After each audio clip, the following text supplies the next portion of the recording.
के जीवो हम गे तू डाके जेबी गम गे केना के जीवो हम गे तू डाके जेबी गम गे यतने बतलाई दे रहबे कौन देश में तोरा ससुराल अइबो पागला के भेष में हम मिले अइबो पागला के भेष में केना के जीवो हम गे तू डाके जेबी गम गे केना के जीवो हम गे तू डाके जेबी गम गे यतने बतलाई दे रहबे कौन देश में तोरा ससुराल अइबो पागला के भेष में हम मिले अइबो पागला के भेष में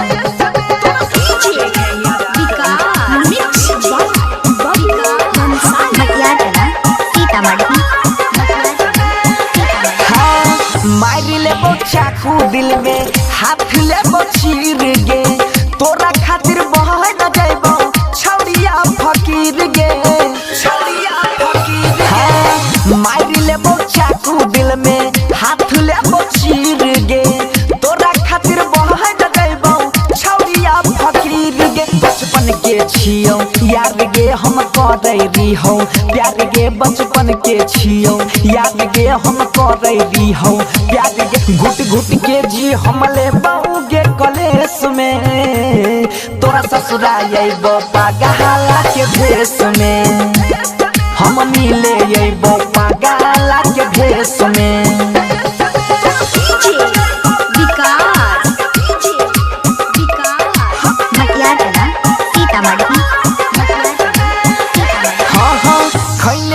क्रिया छौड़ी देन रही आस गे चल जाबी जहान हमर पड़ के भी सवास गे खैने रही क्रिया छौड़ी देन रही आस गे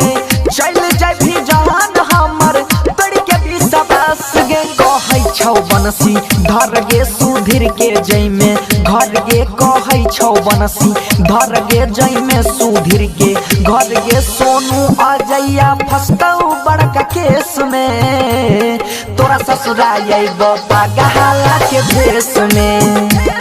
हम मिले अइबो पागला के भेष में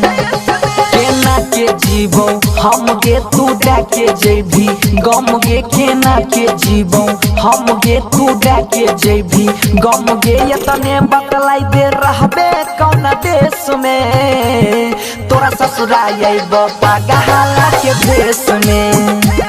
हम मिले अइबो पागला के भेष में जय मां कत्यानी रिकॉर्डिंग स्टूडियो मान JK Yadav Films।